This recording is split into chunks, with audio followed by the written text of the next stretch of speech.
Olá, gente. Estou aqui mais uma vez para falar um pouco de injustiças epistêmicas e hoje vou tentar aprofundar mais um pouquinho, né? No primeiro vídeo que eu fiz foi um vídeo mais curto, foi direcionado mais ao congresso da UFBA, só apresentei o tema de maneira abrangente, mas hoje eu vou tentar avançar um pouquinho mais. Vou tentar falar sobre os dois casos que Miranda Frick apresenta de injustiças epistêmicas, no caso a injustiça testemunhal e a injustiça hermenêutica. Eu vou tomar como exemplo dois filmes. É bom a gente relacionar com cinema e outras formas em que o pensamento e a linguagem aparecem, e o cinema é uma dessas maneiras, né? Uma dessas formas. O cinema é linguagem. Eu vou falar de dois filmes com Dev Patel, que é aquele ator que fez Quem Quer Ser um Milionário e fez O Homem que Viu o Infinito. Mas antes de falar desses dois filmes e relacionar com o tema, eu vou retroceder um pouquinho nessa história. Vejam só, a ideia da epistemologia é algo que está relacionado ao conhecimento, à produção do conhecimento. Isso remete a Platão, por exemplo. No Teteto é de onde vem a ideia, a definição mais clássica, né? A definição clássica do que é conhecimento. No Teteto está lá e isso vai ser amplamente difundido e disseminado na epistemologia moderna, que é a ideia de que conhecimento é crença verdadeira justificada. Um tripé, né? Se você tem conhecimento, então você tem uma crença, você tem uma verdade dessa crença e ela está justificada. Bem, isso aí se difundiu largamente na história da filosofia e o problema que vai ser questionado na filosofia contemporânea, sobretudo em epistemologia, é em que medida a justificação de fato é algo que seja necessário para o conhecimento, né? Então a ideia é a noção de verdade. Não vai dar aqui para eu falar minuciosamente de tudo isso, mas eu vou tocar em uma questão central que foi colocada por um pensador, um textinho curto de 3 páginas chamado Edmundo Goethe. Isso ficou conhecido como caso de Goethe. Goethe deu contra-exemplos que demonstraram que se pode chegar a resultados que são tidos como conhecimento por pura sorte, sem estar justificado. Por exemplo, imagine que alguém esteja andando numa rua em que tenha vários celeiros e nesses celeiros, vou chutar um número, tem 100 celeiros. Desses 100, só um celeiro é verdadeiro. Só um. Os outros são cenográficos, são artificiais. E aí o que é que ocorre? Imagine que alguém tenha que descobrir qual é o verdadeiro. E por pura sorte, por acaso, essa pessoa vai lá, para em frente ao verdadeiro, que esse é o verdadeiro. E na hora de justificar, como ficaria? É conhecimento? Ele sabia de fato? Ele tinha certeza disso? Esse é o problema. Goethe mostra que se pode chegar a resultados que são tidos como verdadeiros, mas por mera sorte. Então isso vai gerar um problema nessas noções de crença verdadeira justificada.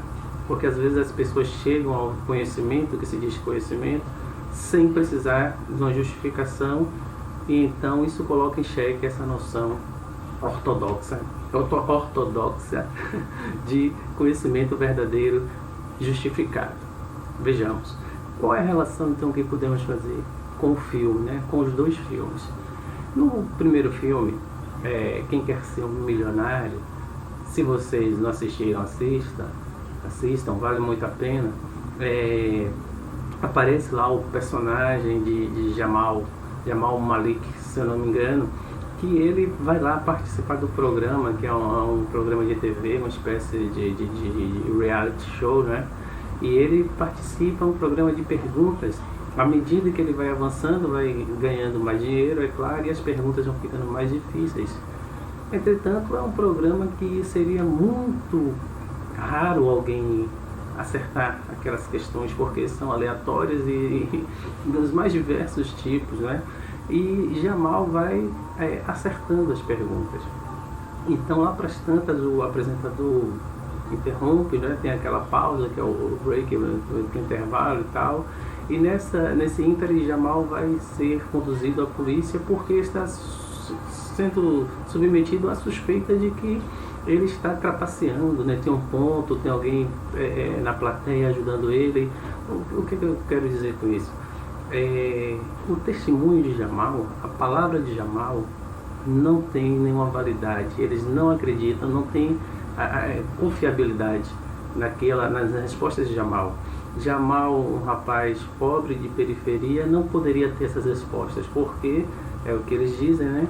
Doutores, especialistas não conseguem avançar, mas como é que você consegue avançar? Então esse é um caso típico de injustiça testemunhal, com base em preconceito.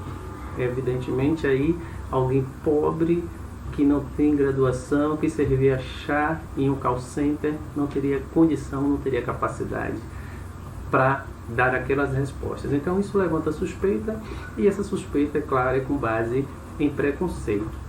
Porque o que eles estavam querendo, no final das contas, a questão é: você pode justificar? Como é que você está chegando a essas respostas? E de fato o Jamal, na delegacia, justifica as suas respostas. Ele passa por interrogatório, passa por tortura e justifica com as situações mais inusitadas que fazem com que a memória dele remonte a várias situações que estão associadas às respostas que ele dá.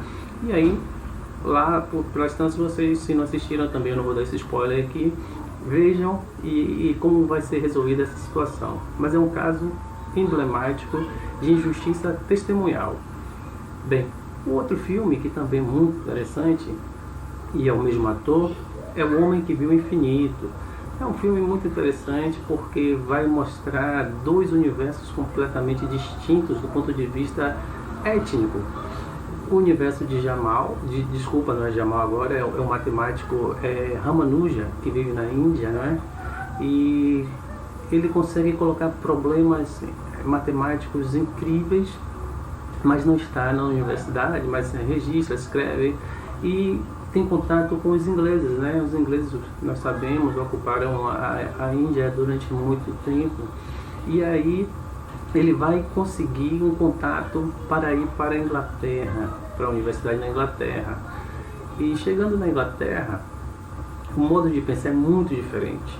Então, os problemas matemáticos que Ramanujan colocava, eles eram intuitivos, tinha a ver com a questão espiritual dele, e o professor orientador de Ramanujan quer que ele faça demonstrações.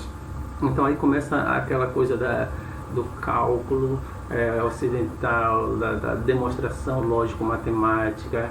Inclusive nesse filme aparece também Bertrand Russell, né? Lembrem que Russell é um dos caras mais importantes da filosofia moderna, escreveu Equipe Matemática com Whitehead, Problemas de Filosofia. Então Russell é uma figura importante, central, e contribuiu muito para a filosofia analítica, né? no século XX. E agora, voltando ao filme, o que acontece? O professor que é o orientador de Ramanuja, começa a exigir que ele apresente demonstrações também. Demonstração nada mais é do que uma justificação. Como é que você chegou a esses problemas? Os problemas de fato eram interessantes, foram problemas que ajudaram no desenvolvimento da matemática, mas era necessário justificar. A lógica ocidental tem muito disso, né? A justificação tem a ver com aspectos relacionados ao que é evidente. Quais são as evidências para se ter aquilo como verdadeiro? Claro, dentro desse conceito de conhecimento, que é uma crença verdadeira justificada. O problema é que Jamal, cada vez que ele perguntava como ele chegava àquilo, ele dizia que sonhava, que foi a deusa dele, uma intuição, né? Essa intuição tem a ver com aquilo que é considerado em filosofia internalismo, né? E aí há uma espécie de debate, de confronto entre internalismo e externalismo. Isso não é válido do ponto de vista do pensamento ocidental como justificação, né?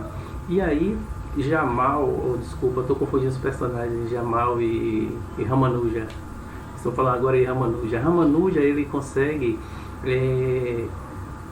enfim, dar algumas provas, dar algumas demonstrações. A que preço? ao preço de ir perdendo a intuição dele. A questão religiosa para os indianos, nós sabemos, é muito forte. Inclusive, muitos deles são veganos em função da religiosidade. À medida em que Ramanuja vai conseguindo dar demonstrações, dar provas lógica matemática, ele vai perdendo a intuição e aquela força espiritual dele. Nessa medida também ele vai perdendo a fonte do saber dele. Esse é um caso também que nós podemos classificar como injustiça testemunhal. Só que uma injustiça testemunhal estrutural, porque está ligada a estruturas que tem a ver com sociedades diferentes, modos de vida e percepções diferentes. Nesse filme, O Homem que Veio Infinito, Ramanuja aparece como alguém que não tem credibilidade exatamente porque vem de uma sociedade diferente. Tem um elemento etnocêntrico muito forte, né?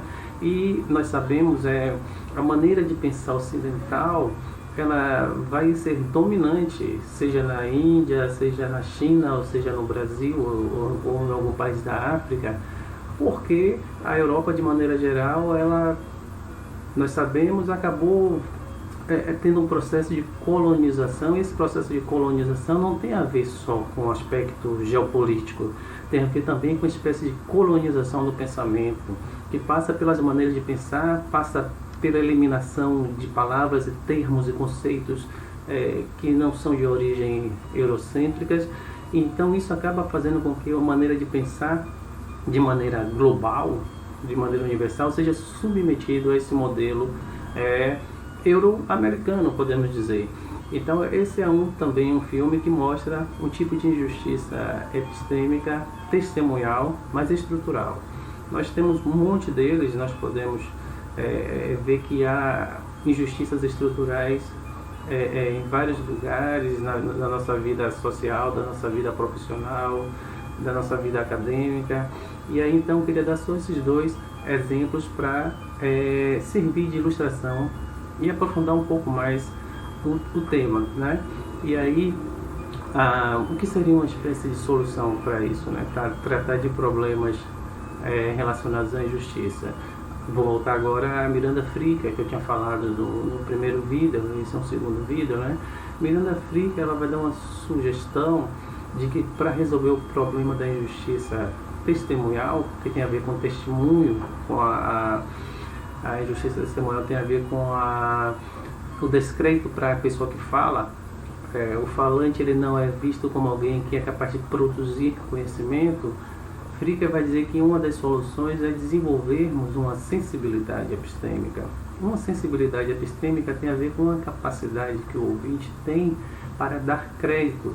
Não é de antemão supor que essa pessoa não está falando coisas verdadeiras injustamente, sobretudo se for com base em preconceitos étnicos, raciais, preconceitos de gênero, preconceito de classe.